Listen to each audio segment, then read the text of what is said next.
বন্ধুরা, আজকে আমি যে বিষয় নিয়ে আপনাদেরকে কথা বলবো সেটি হলো যে পুরনো গাড়িগুলোর পেছনে যে শব্দগুলি হয় সেগুলি আপনারা কিভাবে কম সময়ের মধ্যে সহজ উপায়ের মাধ্যমে সারতে পারবেন। তো আমি আপনাদেরকে ভিডিওর মাধ্যমে দেখিয়ে দিচ্ছি যে কিভাবে এই দোলনার এখান থেকে যে শব্দগুলি হয় সেগুলি আপনারা খুবই সহজে মারতে পারবেন। আর যে পুরনো গাড়িগুলোতে যে ভাঙন রাস্তাতে যদি পড়ে তাহলে গাড়িগুলিতে খুবই ঝাঁপায় গাড়িগুলি। তো আপনারা এই ঝাঁপানি রোগগুলিকেও কিভাবে বন্ধ করতে পারবেন তো আমি দেখিয়ে দিচ্ছি। দেখুন যে গাড়িটির বুশ কেটে গিয়েছে, তো এই বুশগুলিকে চেঞ্জ করতে হবে। আর কিভাবে লাগাবেন সেগুলি আমি দেখিয়ে দিচ্ছি যে বুশগুলি কিভাবে লাগাতে হবে সহজ উপায়ে। তো আপনারা লক্ষ্য করেন যে আমি কিভাবে এগুলিকে ঠিকভাবে চেঞ্জ করছি, বা রোগগুলির যে শব্দটি হয় সেই শব্দটিকে সেরে আপনাদেরকে দেখিয়ে দিচ্ছি। তাহলে আপনারা এই কাজগুলি করবেন, তাহলে যে কাজগুলির প্রবলেমগুলি হচ্ছে সেগুলি সহজে কমে যাবে। তো সাথে থাকুন আর ভিডিওটি পুরো দেখবেন, যেন স্কিপ করবেন না, না হলে ভিডিওটি কিছু বুঝতে পারবেন না। তো সঙ্গে থাকুন, বেশি সময় নষ্ট না করে শুরু করা যাক ভিডিওটি। বন্ধুরা, তো আমি এবার খুলতে শুরু করে দিচ্ছি দোলনাগুলিকে বুশগুলো চেঞ্জ করার জন্য। দেখুন 17 নম্বর রেঞ্জ গিয়ার রেঞ্জে বেশ সেটিং করে এবার আমি খুলতে শুরু করে দিয়েছি। তো সঙ্গে থাকুন। তো আমি খুলে ফেলার পর আমি দেখাচ্ছি যে বুশগুলি কি হাল হয়েছে। তো বন্ধুরা, দেখুন যে বুশগুলি কেটে গিয়েছে, তার জন্য যে সাইড থেকে দোলনাগুলি ঘর্ষণ খাচ্ছে যে পাতির সঙ্গে, তার জন্য ওই শব্দগুলি হচ্ছে।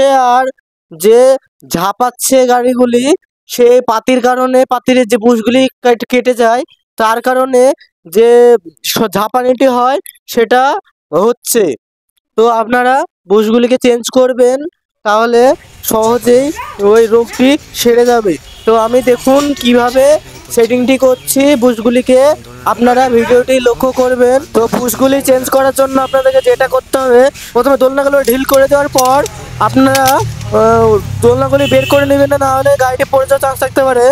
আর অবশ্যই যে থাকে জ্যাক থাকে, সেই জ্যাকটি ডিফারেন্সিয়ালের তলে লাগিয়ে যে ডিফারেন্সিয়ালটিকে একটু চেড়ে নেবেন, না হলে যে দুটি দোলনা খুলে ফেলবেন অমনি ডিফারেন্সিয়ালটি মাটিতে পড়ে যাবে, তখন গাড়িটি এককল হয়ে যাবে, কাত হয়ে যাবে। তো অবশ্যই এখানে বুশটি চেঞ্জ করার জন্য দোলনাটি খোলার পর যে জ্যাকটি আছে সেটি লাগিয়ে নেবেন। জ্যাকটি লাগানোর পর অবশ্যই আপনারা দোলনাগুলি বার করতে পারবেন, কোনো অসুবিধা হবে না। দেখুন বেরিয়ে বার করে নিচ্ছি হাতুড় দিয়ে। দোলনাটি বের করার সহজ উপায়, যে হাতুড়ের পেছনে হ্যাকগুলি আছে সেগুলি দিয়ে হালকা করে টান দিলেই দোলনাটি বেরিয়ে চলে আসবে।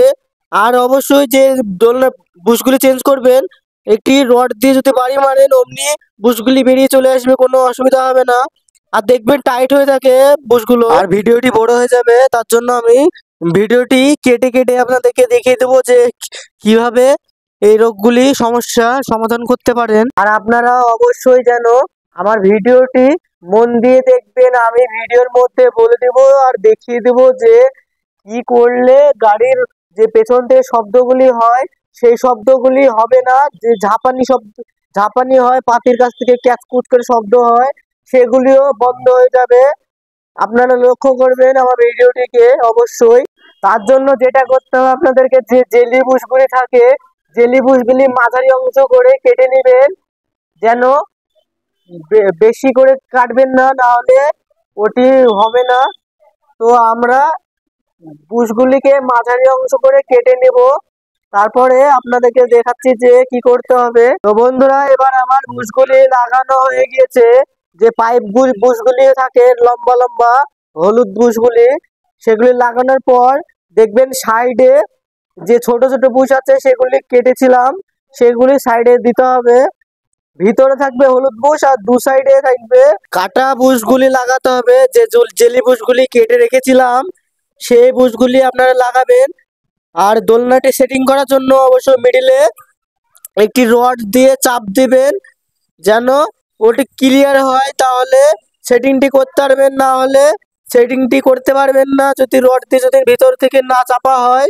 দেখুন এভাবে আপনারা চাপবেন, তাহলে দোলনাটি সেটিং হয়ে যাবে। এবার যেটা করতে হবে, যে দোলনাটি আছে তার প্লেট লাগানোর আগে দুটি কাটা বুশ লাগিয়ে দিবেন ভিতরের সাইডে, যেন ঘর্ষণ খেয়ে যেন শব্দ না হয়। আর ভিতরের দিকে হলুদ বুশ দেওয়া আছে দু সাইডে।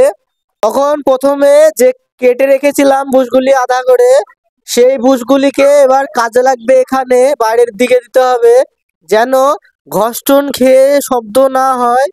তো আপনাদেরকে দেখিয়ে দিলাম কিভাবে এগুলি করতে পারবেন। এবার এভাবে আপনারা যে বুশগুলি আছে সব জায়গাতে এভাবেই সেটিংটি করে রাখবেন, তাহলে শব্দটি হবে না আর ঝাঁপাবেও না। যে শব্দগুলি হচ্ছিল সেই শব্দগুলিও বন্ধ হয়ে যাবে আর গাড়িগুলি ঝাঁপানো বন্ধ হয়ে যাবে। অবশ্যই এই কাজগুলি করে রাখবেন। আর ভিডিওটি যদি ভালো লেগে থাকে অবশ্যই লাইক করতে ভুলবেন না, চ্যানেলটিকে সাবস্ক্রাইব করে রাখবেন যেন আমার প্রত্যেকটি ভিডিও আপনাদের কাছে অতি শীঘ্রই পৌঁছে যায়।